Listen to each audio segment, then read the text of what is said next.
Times they are a-changing. That you'll probably recall is a famous song from the 60s that Bob Dylan wrote and sang.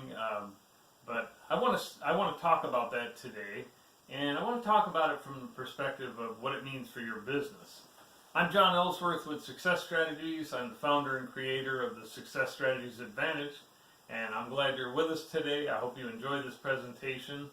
But the thing that Bob Dylan was singing about in his song back in the 60s was the change and how we need to deal with the change. And he appealed to congressmen and he appealed to senators to make these changes that would help us deal with this. And you may not agree, but I'm not sure they did much to help the situation. But in any event, things have changed in the dairy industry too.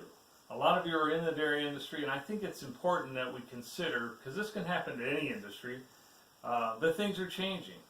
It used to be in the dairy industry that about every third year we would just have tremendous profits. We'd have big profits. And we'd have a couple tough years, and then we'd have a really phenomenal year. But what's changed? We are now in the middle of 2018, at 3.5 years into a downturn in the dairy industry that seems somewhat unrelenting.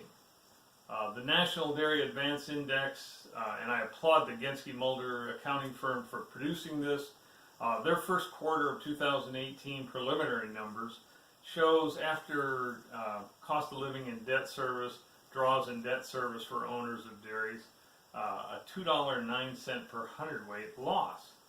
Negative cash situation. And I have to ask you a question. Who can do this long term? Maybe a better question to be asking is, who wants to do it long term?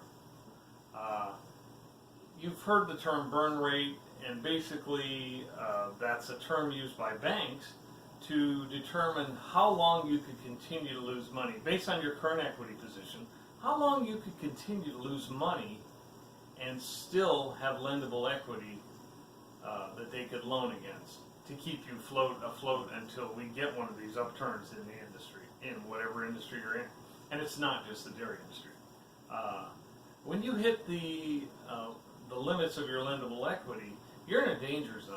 And unfortunately, I think a lot of producers are in that situation today, or getting really close to it, and that's kind of scary. Because when you hit that limit, you're done. You can't borrow anymore, your hands are tied, and so you're going to have to figure out a different way to work out of it. Doesn't mean you can't work out of it, but you need to do it different, take a different procedure to get through it. So what else has changed? If you think about the dairy industry in particular, think back about 20 years, we had around 60,000 dairies in the U.S. Here we are 20 years later, and I don't know what we have now, somewhere around 40,000. That's an amazing change in 20 years to drop a third of the industry. So the big question we need to be asking ourselves is, and I assume you want to survive this, can we move forward? And the answer to that, I think, is yes. But all businesses, and mine is no exception, and all businesses this would apply to, we need to accomplish a few things. And these are musts as we approach the future. Jokingly, my business coach, Dan Sullivan, talks about musts being an acronym for making up stuff to scare themselves, but that's not the case here. These are things that really do need to be dealt with. Number one, are you operating at peak efficiency? Are there areas in your business where you can somehow become more efficient by whether it's adapting new technology, changing personnel, changing their roles, changing what they do? You just got to be creative, and there are things, every operation's a little different, so I can't just stand here and tell you what to do. Wish I could, but that's probably not wise to try to do that. But are you operating at peak efficiency? You need to look at every little nook and cranny, every segment of your business, as I have as well, to make sure that we're operating at peak efficiency. Number two, are there any what I call sacred cows around your operation? You know, those things that we're kind of celebrate, we keep them and we sort of celebrate the good old days. Well, the good old days aren't with us anymore, and so we need to get beyond that and get moving forward on other new changes, things to make your business better, stronger, more efficient? Can you boost efficiencies even further? Maybe you've taken a look at some things in your operation and said, the last couple of years we have changed these things, but can you take it one step higher? Be sure not to overlook those, because you fixed it 3 years ago, but that doesn't mean it's fixed forever, and I would encourage you to continue to look forward on the horizon at new possibilities, new opportunities. Number 4, how about robotics? These are like the calculators of the 70s, you know, that cost $500 for a calculator that was about as big as my hand and wrist, and now you can get something about a quarter that size for $9.95.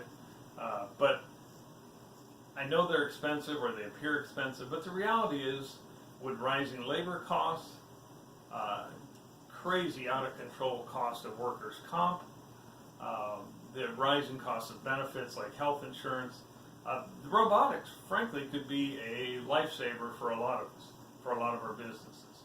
So it's something to think about. Are there items that we can automate with robotics, with computers, whatever, and look at the individual items? Are there things that could be a real lifesaver for our business? Point number 5 I want you to think about as you move forward. Can you break even at $14 per hundredweight if you are a dairy operation? I'm not asking you to work for nothing, but I'm telling you, and I'm forewarning you, that this could be the new reality. I hope it isn't, because I'm tired of fighting it as well, and I do it with and on behalf of my clients in the dairy industry. But $14 per hundredweight might be the new reality. And if so, we need to do 2 things. We need to decrease our costs of operation, and we need to increase our efficiency. Somehow we've got to make as much or more product at a lower cost and with greater efficiency. All these items, I want to point out, are just food for thought. If I can assist you, as we have with many of our clients, I would suggest that you take a look at our website. You can contact me through that website, the www.success-strategies.com, and you can look at that and contact us anytime. If we can assist you, as I have with many of my clients over the last 20 years, I'd be happy to hear from you. Please contact us. I'm John Ellsworth with Success Strategies, creator of the Success Strategies Advantage, and I want you to know that I'll be pulling for you, I'll be cheering for you, and I wish you the best of success. Thank you very much.